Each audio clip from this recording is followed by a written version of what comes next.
Ji First of we will start for HR part. First of all, introduce yourself. जी sir, good evening sir. My name is Vivek Atwal. मैंने अपना BTech civil engineering से NIT Allahabad से 2016 में किया है। उसके बाद मैंने मारुति सुजुकी इंडिया लिमिटेड में 2 साल 7 महीना काम किया है। उसके बाद मैंने 1 साल प्रिपरेशन की है और फिर मैंने हरियाणा इरिगेशन डिपार्टमेंट में एज अ जेई जून 2020 से टिल डेट काम कर रहा हूँ।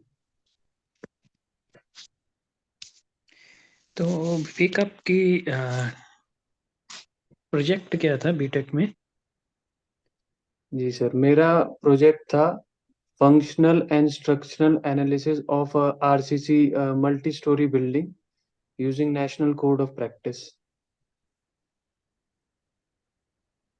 What are your strengths? जी sir. Sir, my strength is I am a good leader as well as a team member also.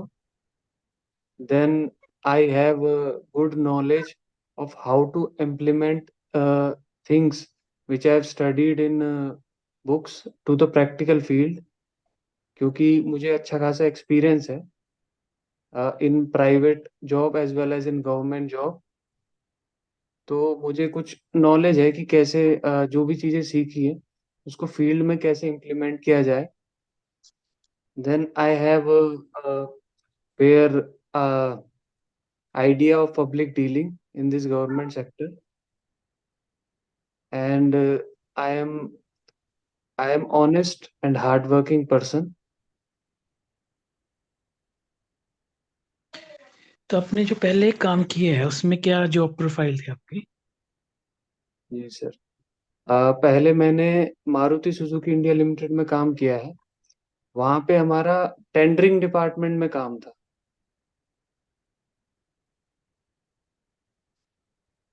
Okay. Ji sir. तो मारुति का जो आपका टेंडरिंग का एक्सपीरियंस है वो इधर पंचायती राज में आपको कैसे हेल्पफुल, जी क्या सर। रिलेशन है उसका? सर, जैसे आजकल सारे टेंडर्स और ये ऑनलाइन हो रहे हैं। वो अभी गवर्नमेंट में अभी आया है e tendering system, e tendering, e governance. तो ये चीजें प्राइवेट में काफी पहले से थी। हमारे वहाँ ऑनलाइन ही होता था स्टार्टिंग के कुछ पीरियड। वो इम्प्लीमेंट हुआ, ऑफलाइन चल रहा था, उसके बाद वहाँ ऑनलाइन चल रहा था। तो यहाँ बेसिकली चीजें अंडरस्टैंड करने में इजी रहेगा। जो भी आजकल ई टेंडरिंग हो रहा है सिस्टम और क्या क्या प्रोसेस है वो पता रहेगा। एक नॉलेज होना, हर उसका आइडिया रहता है कि बेसिक आइडिया लग जाएगा कि कैसे टेंडरिंग होता है और कितना उसमें टाइम पीरियड रहता है। जी sir. Okay Vivek, why you choose the civil domain? जी सर। सर, ये मैंने कॉलेज टाइम में एक्चुअली में मेरा पर्पस था कि I wanted to serve people at the grass root level. मेरा स्टार्टिंग से ही ये था जब मैंने बीटेक लिया था कि गवर्नमेंट जॉब में जाने का था एक। और ये ताकि मैं लोगों को सर्व कर सकूं इन government job and also gain a secured job for my self. And basically यही था कि ये इस डोमेन में जा करके एक लोगों से इंटरेक्ट करना, सर्व करना, एक मोर ऑफ थिंग जिससे मैं लिंक कर पा रहा था अपने आप को रादर देन कंप्यूटर फील्ड, जिसमें we have to be more of desk oriented job. मतलब इसमें पब्लिक डीलिंग और चीजें दिखती हैं तो काफी ज्यादा मैं इससे अपने आप को लिंक कर सका इस चीज से during the time of college.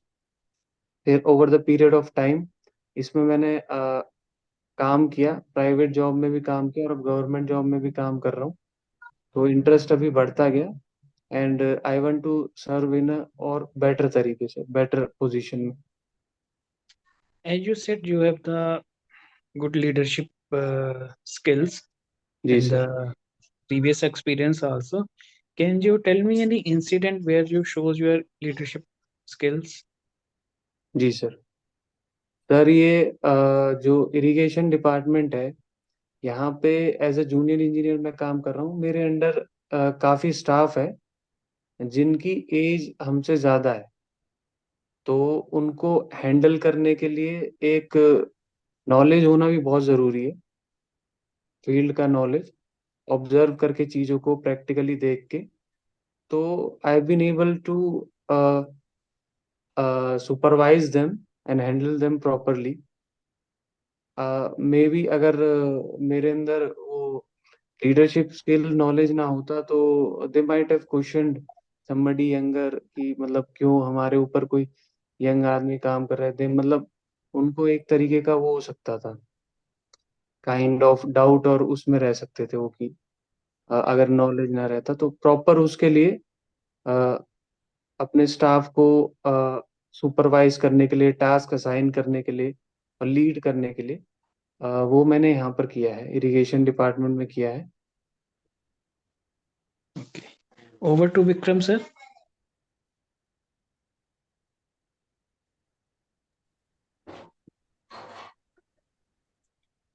Yes good Vivek. Evening sir.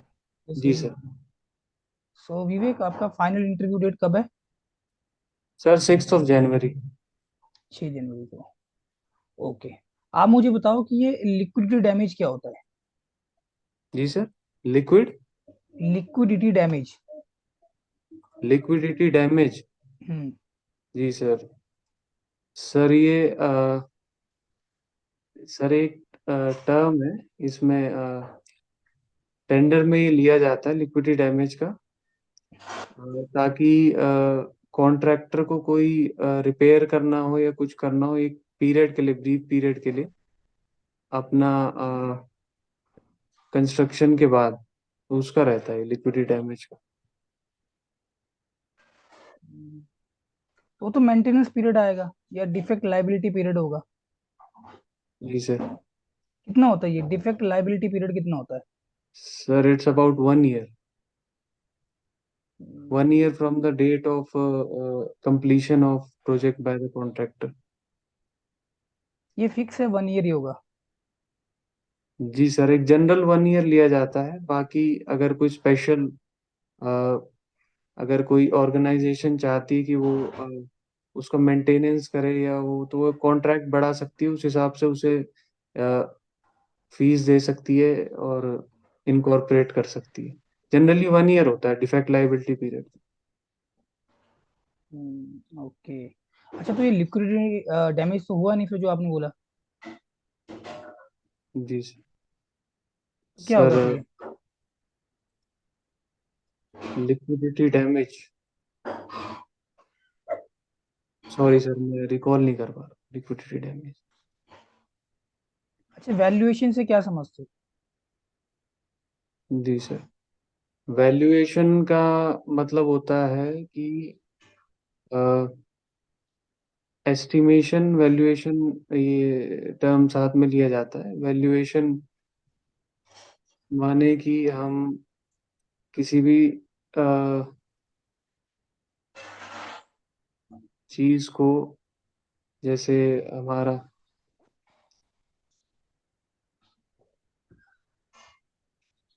I think आपने 2 साल काम किया है मारुति सुजुकी के साथ। जी सर। और आप इसी एरिया में थे, टेंडरिंग में ही। जी सर।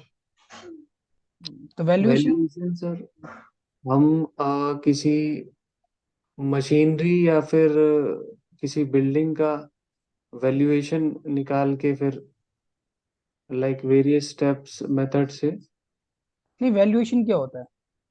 क्वेश्चन तो ये है ना। अ,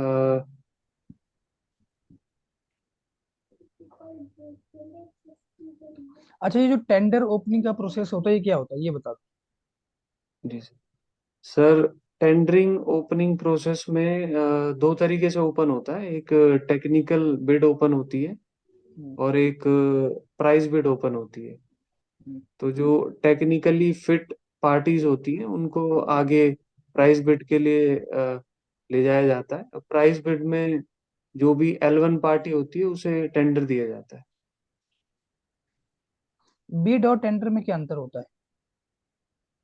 बिड और टेंडर में हम्म, सर, बिड टेंडर तो एक पूरा प्रोसेस का पार्ट हो गया, और बिड उसका एक कंपोनेंट हुआ जिसमें जो भी कुछ कॉन्ट्रैक्टर पार्टीज होती हैं वो एक कॉम्पिटिटिव वो करती हैं, अपने टेक्निकल डॉक्यूमेंट्स के साथ एक कॉम्पिटिटिव ऑफर्स देती है अ, किसी भी वर्क को हासिल करने के लिए। और टेंडर इसका पूरा पार्ट हो गया, जिसमें फ्रॉम स्टार्टिंग, इसमें फ्रॉम प्रिलिमिनरी इन्वेस्टिगेशन से लेकर के एक प्रिलिमिनरी एस्टिमेट बना करके टेंडर फ्लोट किया जाता है कि ये काम है। और बिड में कॉन्ट्रैक्टर्स इस उस काम के लिए अपना एक कॉम्पिटिटिव बिड देते हैं, मतलब एक कॉम्पिटिटिव प्राइस ऑफर देते हैं किसमें वो काम करेंगे। तो ये बिड एक कंपोनेंट है टेंडर का। Okay okay. अच्छा आप मुझे बताओ कि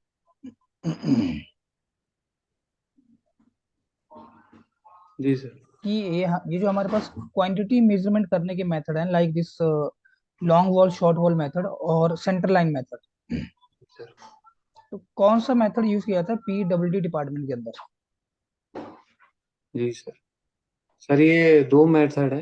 एक तो सेंटर लाइन मेथड जिसमें पूरा वर्क का सेंटर लाइन लिया जाता है, और long wall short wall method में हमारा लॉन्ग वॉल का सेंटर लाइन का लेंथ और शॉर्ट वॉल का सेंटर लाइन का लेंथ, उसमें एक में ऑफसेट्स ऐड किए जाते हैं, एक में ऑफसेट नहीं, सब्ट्रैक्ट कौन किए सा जाते मेथड लिया जाता है पीडब्ल्यू डिपार्टमेंट में? हैं। सेंटर लाइन मेथड वो किया जाता है ज्यादा ये कब से? फेवरेबल माना जाता है पीडब्ल्यूडी डिपार्टमेंट। ये कब से है? जी सर। कब से सेंटर लाइन मेथड ये अडॉप्ट किया जा रहा है पीडब्ल्यूडी में? सर एग्जैक्ट ईयर तो पता नहीं मेरे को, बट जब से फॉलो किया है तो सेंटर लाइन ही कर रहे हैं। लेकिन हमने तो जो पीडब्ल्यूडी मेथड नेम किया है वो तो लॉन्ग वॉल शॉर्ट वॉल को किया हुआ है। Long wall short wall method को हम पीडब्ल्यूडी मेथड भी बोलते हैं। जी सर। हम्म, अच्छा ये अर्नेस्ट डिपॉजिट कितने हैं आज की डेट में? सर अर्नेस्ट डिपॉजिट है अबाउट, इट्स अबाउट, गवर्नमेंट में 1% होता है, 1%, 2%। ओके। अच्छा आप प्राइवेट में बताओ, आपने मारुति सुजुकी में कब से कब तक काम किया है? सर 2016 से 2019 जनवरी, 2 years 7 month। ओके। अच्छा कितना था उस वक्त earnest deposit? Sir earnest deposit था 1% ऑफ द प्रोजेक्ट कॉस्ट, मतलब इतना रखते थे, 3% था वहाँ, ताकि मतलब ये जज किया जा सके कि कॉन्ट्रैक्टर इंटरेस्टेड है इस काम को लेने में, वो विड्रॉ ना करे, मतलब उसकी एक पॉजिटिव आउटलुक है काम करने में, इसलिए ईएमडी लिया जाता है स्टार्टिंग। डू यू नो आज की डेट में तो ये है ही नहीं। अर्नेस्ट डिपॉजिट तो हम लेते नहीं है, बंद कर दिया कोविड टाइम में। जी सर। अब बस एक अंडरटेकिंग ली जाती है कॉन्ट्रैक्टर से, जिसमें वो बोलते हैं कि मैं सिंसियर हूँ काम करने के लिए। जी सर। Sir secure. इसलिए इसके लिए मैं अवेयर नहीं हूँ इधर। अकाउंट्स डिपार्टमेंट ये टेंडरिंग का काम हैंडल करता है यहाँ। अच्छा सिक्योरिटी डिपॉजिट बताओ कितना है इट्स आज की डेट फाइव में? परसेंट 5%। आज की डेट में। जी सर। हम्म, ठीक है। और अभी आप वर्क देख रहे हो इरिगेशन डिपार्टमेंट के अंदर, राइट? जी सर।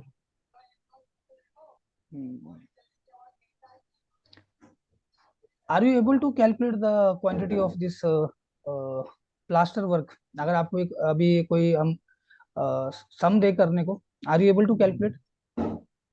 Yes sir.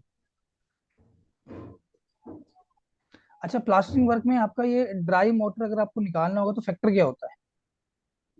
जी सर। सर प्लास्टरिंग वर्क में हमारा 1.25 का फैक्टर लिया जाता है कि हमें मटेरियल 1.25, अगर 1 क्यूबिक मीटर चाहिए तो 1.25 के फैक्टर से मटेरियल लेना पड़ेगा, सीमेंट सैंड, ताकि हमें डिजायर्ड क्वांटिटी मिल सके। अच्छा, प्रेशर बल्ब क्या होता है? प्रेशर बल्ब, हम्म, सर ये सॉइल के फाउंडेशन में नीचे पाया जाता है। मतलब ये एक्चुअल में ये एक प्रेशर का वो करता है, रिप्रेजेंटेशन करता है। मतलब आईसो बार्स ड्रॉ करने के लिए यूज होता है कि इक्वल प्रेशर के पॉइंट्स कहाँ कहाँ रहेंगे, कैसे कैसे जाएंगे, वो शो करने के लिए यूज होता है सर, ये फाउंडेशन के नीचे। एप्लीकेशन क्या है इसकी? जी sir. What is the application of this pressure bulb? Sir ये हमारा फाउंडेशन डिजाइन करने में काम आएगा, मतलब देखने के लिए प्रेशर कैसे कैसे डिस्ट्रीब्यूट हो रहा है, मतलब एक पर्टिकुलर आइसोबार कैसे कैसे जा रहा है। तो जब फाउंडेशन का डिजाइन करेंगे तो उसमें काम आएगा। डू यू नो, हम हाईवे में जब इक्विवेलेंट सिंगल व्हील लोड निकालते हैं तब हम लोड का डिस्ट्रीब्यूशन 45 डिग्री एंगल के ऊपर लेके चलते हैं। जी सर। तो यहाँ पे भी हम 45 डिग्री ले सकते हैं, फिर आइसोबार क्यों हम लेके चल रहे हैं? सर ये आइसोबार्स का ये रहता है कि सेम प्रेशर वाले पॉइंट्स निकालने के लिए रहता है, इसीलिए ये सॉइल के उसमें।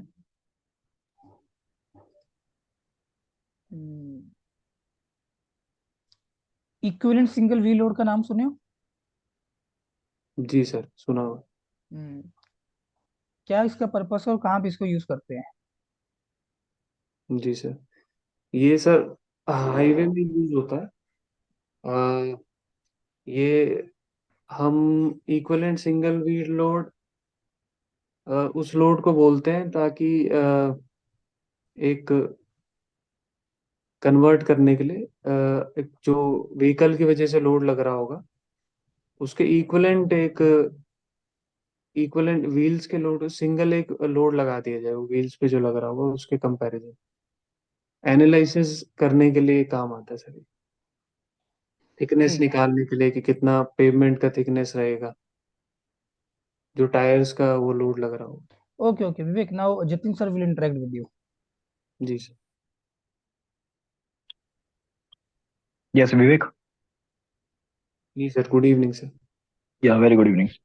Okay, Vivek, tell me, when we design the concrete structure by using the LSM approach, we consider the some partial factor of safety for the concrete as well as for the steel.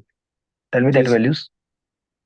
Sir concrete के लिए it's about 1.5 and steel के लिए 1.15। Okay, why you consider the higher factor of safety for the concrete?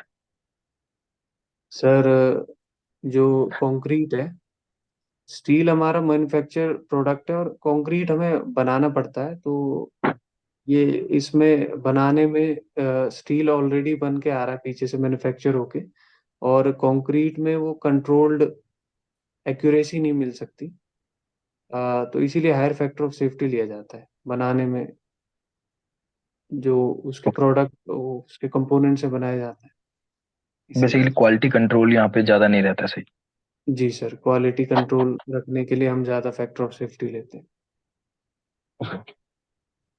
Okay, tell me, when we talk about the steel in the concrete, or you can say for the reinforcement in the concrete structures, जी sir. we talk about the circular cross section of the steel. But in the market, we see that there is a rectangular cross section is also there, square cross section is also there.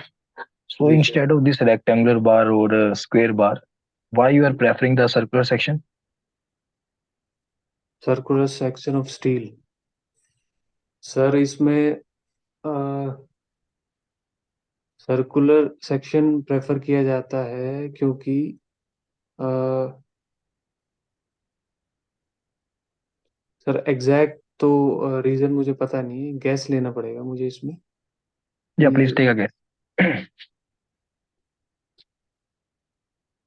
एक इसमें basically for अगर same area लिया जाए तो circular ज़्यादा effective रहता है। Same area अगर स्क्वायर का लिया जाए और इसका लिया जाए तो एक बॉन्ड बॉन्ड इसमें ज़्यादा बेटर बनेगा सर्कुलर वाले में कंपैरेटिव। अगर सेम ही एरिया का दोनों रहेगा, क्रॉस सेक्शन एरिया दोनों का सेम रहेगा, तो बॉन्डिंग इसमें बेटर होगी और स्ट्रेंथ डेवलपमेंट इसमें बेटर होगा सर्कुलर वाले में।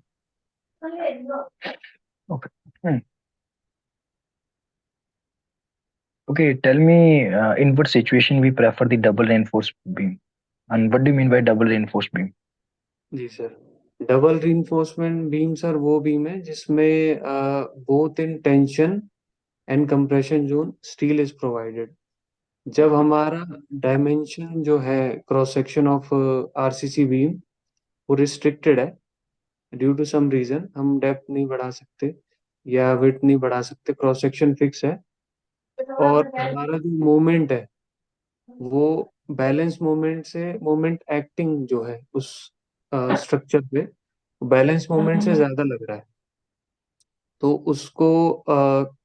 उसको टेक केयर करने के लिए हम ये कंप्रेशन जोन में भी रिइंफोर्समेंट प्रोवाइड करते हैं ताकि हमारा Okay, tell moment me the difference resistance. between the mild steel and HYSD steel. जी sir, sir can you. Tell me the difference between the mild steel and HYSD steel that we use in the RCC. जी sir, sir mild steel का yield strength 250 newton पर mm square होता है, और H Y S D steel जो होता है वो ये high yield strength deform bar होता है। मेनली इसमें एक एक तो इसका यील्ड स्ट्रेंथ 415 न्यूटन पर एमएम स्क्वायर होता है मिनिमम, और इसमें डक्टिलिटी का फैक्टर ज्यादा रहता है इसमें। किसकी डक्टिलिटी ज्यादा होती है? Sir I am trying to recollect इसमें एक्चुअली जिसमें आयरन कंटेंट कम रहेगा उस वो ज्यादा डक्टाइल रहेगा। तो एक दोनों में किसमें कम आ रहा है? Mild steel,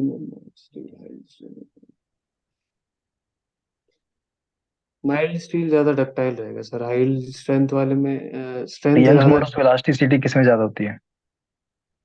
Young's modulus of elasticity रहेगी सर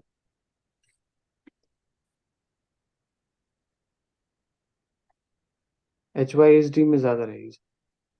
डू यू नो कि HYSD बनता कैसे है?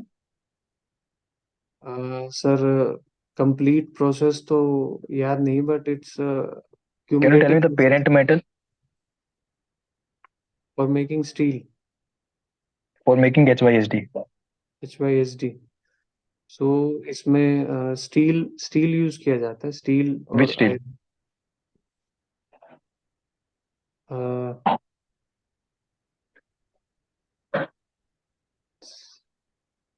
Tell me your favourite subjects. What are your favourite subjects? Sir irrigation, RCC and building material. Building material. जी sir. Okay.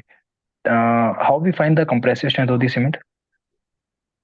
Ji sir, compressive strength of cement निकालने के लिए lab में compressive strength test किया जाता है जिसमें 70.6 mm के क्यूब ब्लॉक्स बनाए जाते हैं, जिसमें हम सीमेंट और सैंड का एक पर्टिकुलर रेशियो लेते हैं, 1:3 का रेशियो लेते हैं, और इसमें फिर एक स्टैंडर्ड कंसिस्टेंसी होती है P/4 प्लस 3.5% वाटर ऐड करते हैं, और इन ब्लॉक्स को एक designated relative humidity that is 90% और 27 डिग्री +- 2 डिग्री से डिग्री सेंटीग्रेड टेम्परेचर पे 24 घंटे के लिए रखेंगे, सोक करेंगे। पानी सेट होने के बाद पानी में Okay. सोक करेंगे, फिर Okay. कंप्रेशन।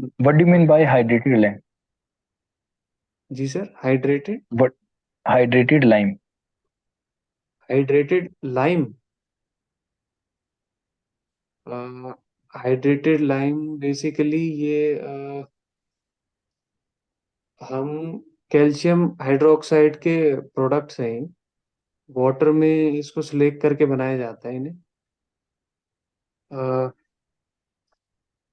सीमेंट में इसका कुछ लाइम का कुछ प्रोपोर्शन होता है।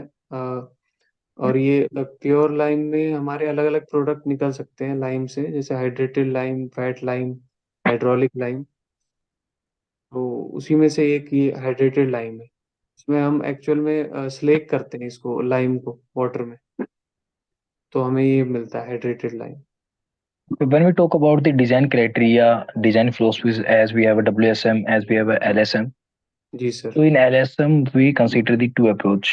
Basically, that we have a limit state of collapse, we have a limit state of serviceability. जी sir. Not define these terms. ये जी दो सर। terms से बताना क्या चाह रही है हमें?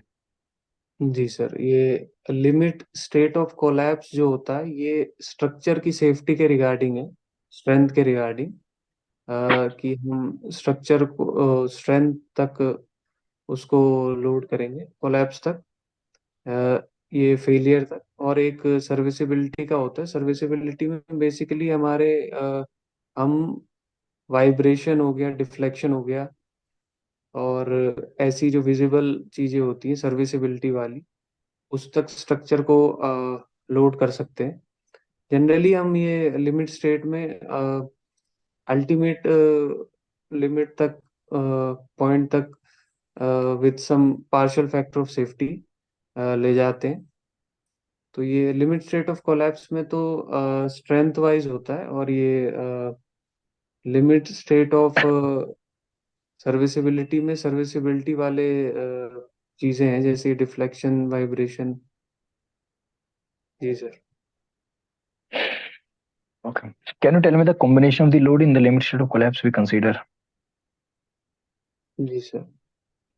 सो लिमिट स्टेट ऑफ कोलैप्स में कुछ कॉम्बिनेशन है, जैसे 1.5 times dead load plus live load, और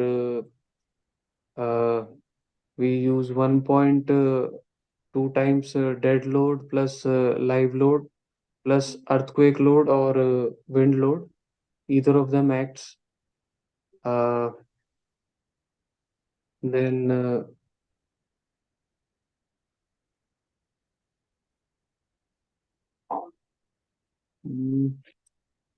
1.5 times dead load and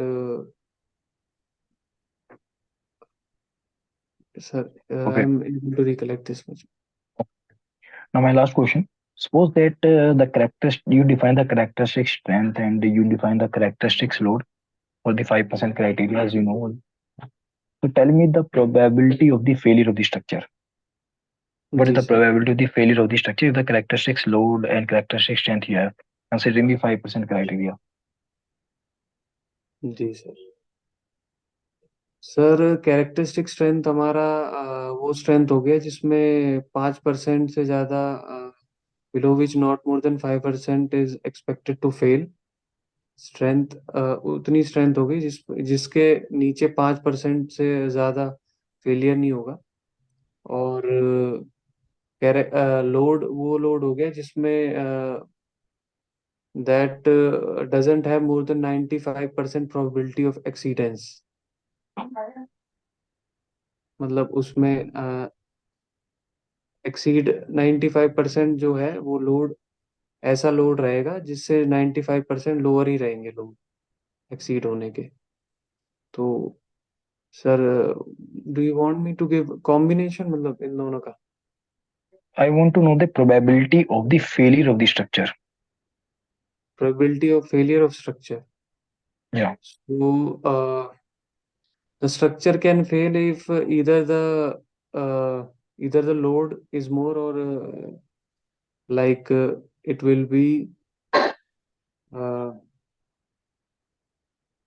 it will have to be calculated, sir, in this case, like Yeah, calculate it.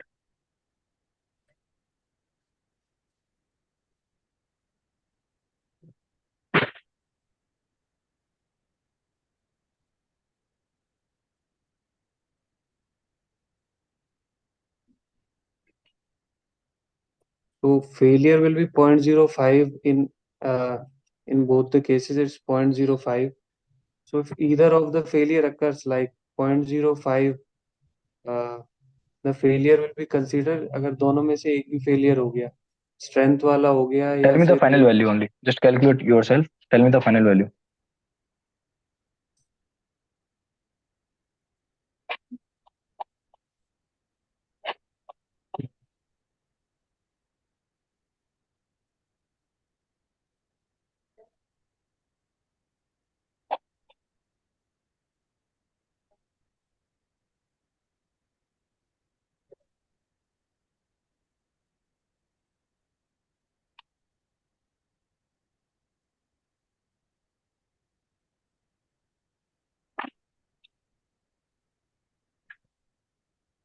Calculator से करनी पड़ेगी। ये आ रही है वैल्यू। इट्स 0.05 इंटू, इधर both fail, that is 0.05 into 0.05, and if either of one fail, that is 0.05 into 0.95, that will be twice, मतलब तीन चीज का सम हो जाएगा Yeah, ये okay, दोनों। I got it. Okay, Vivek, let me give you feedback. जी सर। ठीक है, तुम्हारे कॉन्सेप्ट अच्छे हैं। आरसीसी तुमने तैयार किया अपना, बीएमसी, और तीसरा तुमने बताया अपना कंस्ट्रक्शन। जी तुम सर। एक दो सब्जेक्ट्स और इसके साथ तैयार कर लो, एक सब्जेक्ट और उसके साथ तैयार कर लो। स्ट्रेंथ ऑफ मटेरियल जो भी तुम करना चाहो, एक सब्जेक्ट और उसके साथ तैयार कर लो, तो 4 सब्जेक्ट्स के साथ। Do you have any experience? Yes sir. Okay, तो दो एक्सपीरियंस दो है फिर तो कर। 2 साल का? नहीं नहीं नहीं, 2 साल का नहीं, मतलब इधर मारुति सुजुकी में भी है और इसमें हाँ, इरिगेशन डिपार्टमेंट में भी है एज जेई। ठीक है, जब यही है तो फिर तो रिक्वायरमेंट नहीं है, क्योंकि तुमसे वो तुम्हारे डोमेन से क्वेश्चन पूछे जाएंगे। इरिगेशन जो, से रिलेटेड ज्यादा हाँ, पूछेंगे शायद। इरिगेशन से रिलेटेड ज्यादा पूछे जाएंगे, तो ठीक है, वो तुम्हारे वाले टॉपिक्स हैं, और साथ में 2-3 सब्जेक्ट्स तुमने तैयार किए हुए हैं अच्छे से। मैं तुमको रीजन दे देता हूँ कि जैसे सर्कुलर सीवर की, अभी मैंने एक क्वेश्चन किया था तुमसे, circular sewer why we mostly preferred, reason being कि अगर हम सर, एक तो मैन्युफैक्चरिंग आसान होती है, जनरल साइंस में क्वेश्चन आता है, बट ये हमारा आंसर नहीं है। Suitable answer will be like कि जो अगर हम स्क्वेयर सेक्शन यूज करते हैं या हम रेक्टेंगुलर सेक्शन यूज करते हैं, देन स्ट्रेस कॉन्सेंट्रेशन यहाँ पे देखने को मिलता है at the corners, but in the circular section uniform curvature is there, so stress concentration नहीं हुआ था, तो मोस्टली इसलिए हम सर्कुलर सेक्शन की प्रेफरेंस लेते हैं। ठीक है, जी ओके, बाकी सब सही है तुम्हारा। तो बस थोड़ा सा, और थोड़ा सा कॉन्फिडेंस भी हो, ऐसी बात नहीं कॉन्फिडेंस नहीं है, थोड़ा सा और अपने आप को ब्रशअप कर लो, थोड़ा सा और रिवाइज कर लो चीज़ों को, ताकि थोड़ा सा और जो जहाँ पे तुम्हें वीकनेस लग रहा है, तो उस चीज़ को भी तुम थोड़ा उसको मॉडिफाई कर सको। जी जी। ठीक है, okay. Okay, Nishant sir, over. Yes Vivek, जी सर। आपका एचआर पार्ट ठीक है, टेक्निकल में थोड़ी सी और तैयारी कर लो, और थोड़ा जी सर। एनर्जी लेवल अपना थोड़ा सा इंक्रीज कर, थोड़ा सा। बहुत ही ज़्यादा थोड़ा सा ना, जैसे आपके फेस इंप्रेशन, बॉडी लैंग्वेज, ये थोड़ा सा वो है, थोड़ा सा एनर्जी लेवल आपको इम्प्रूव करना पड़ेगा, क्योंकि जी it sir. Will reflect you are fully dedicated and keen to grab that job. तो जी सर। आप आंसर जो दे रहे हो, आंसर ठीक है, एचआर के सारा अच्छा है, लेकिन थोड़ा सा फेस इंप्रेशंस और there need to improve this, best is जी sir. Yes Vikram sir. Definitely sir. Yes Vivek, जी सर। देखो एक तो अपना जो वर्क है आपका 2 साल का मारुति सुजुकी में, जी सर। टेंडरिंग प्रोसेस को देख लो, जी क्या सर। क्या उसमें टर्म होती है एक बार उनको रिवाइज कर लो। ओके ठीक है, सर। बट ये आज की जैसे लिक्विडिटी डैमेज होता है, तो जी ये तो सर। तब होता है ना जब कॉन्ट्रैक्टर की साइड से कोई डिले होता है, कॉन्ट्रैक्टर की साइड से वर्क में कोई डिले होता है तो वो पे करता है ओनर को, गवर्नमेंट को, डिपार्टमेंट को, उसके लिए जी सर। वो पे और कुछ नहीं होता, जो उसका सिक्योरिटी अमाउंट होता है ना उससे डिडक्शन की जाती है। जी सर। समझे, that is the this defect liability period that you were saying. तो कोई जरूरी नहीं है 1 साल होगा ये एक सीजन भी हो सकता है, 6 महीने भी हो सकता है, 5 साल भी हो सकता है। ये डिपेंड करता है किस तरह का प्रोजेक्ट है, वर्क कैसा है। अलग अलग तरह के प्रोजेक्ट हैं, ट्रिपल पी प्रोजेक्ट हैं, ईपीसी प्रोजेक्ट हैं, टर्न की प्रोजेक्ट भी हम जिनको बोलते हैं, जी जी। उनके ऊपर डिपेंड करता है।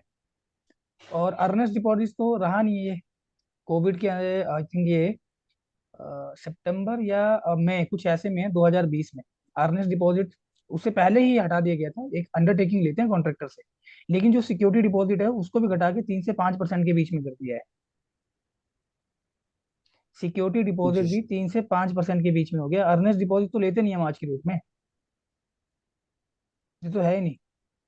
अर्नेस्ट डिपॉजिट लेने का यही हमारा पर्पस था ना, कि हमें सीरियसनेस ऑफ कॉन्ट्रैक्टर को चेक करना है कि वो सीरियस है भी कि नहीं है। कि वो, जी सर, वो कॉन्ट्रैक्ट डालना चाहता नहीं डाल। नहीं, जी सीरियसनेस सर। की पता करते हैं ना, कि सीरियसनेस होगा तभी वो देगा वहां पे। जी अब हम सर। अंडरटेकिंग ले रहे हैं, अंडरटेकिंग दे दो। एक्चुअल में सर 19 तक काम किया है उधर मारुति में। अब इधर तो यहाँ तो पूरा टेक्निकली काम है।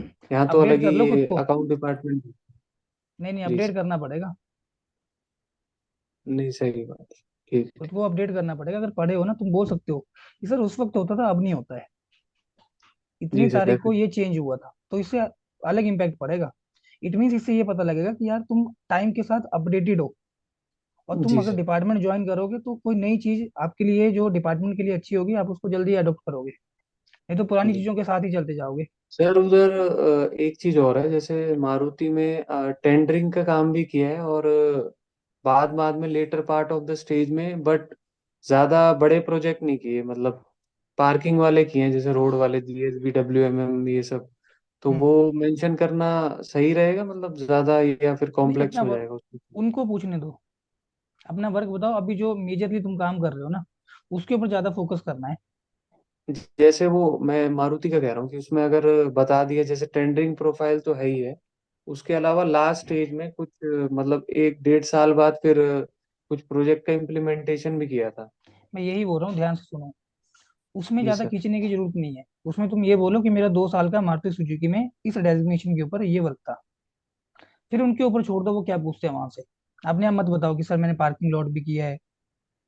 अभी करंट वाला बताना, उसको कॉम्प्लेक्स डेप्थ हो में जाएगा ना। मैं हम्म। इसलिए पूछ रहा था कि कॉम्प्लेक्स हो जाएगा ना सर, फिर वो, हम्म।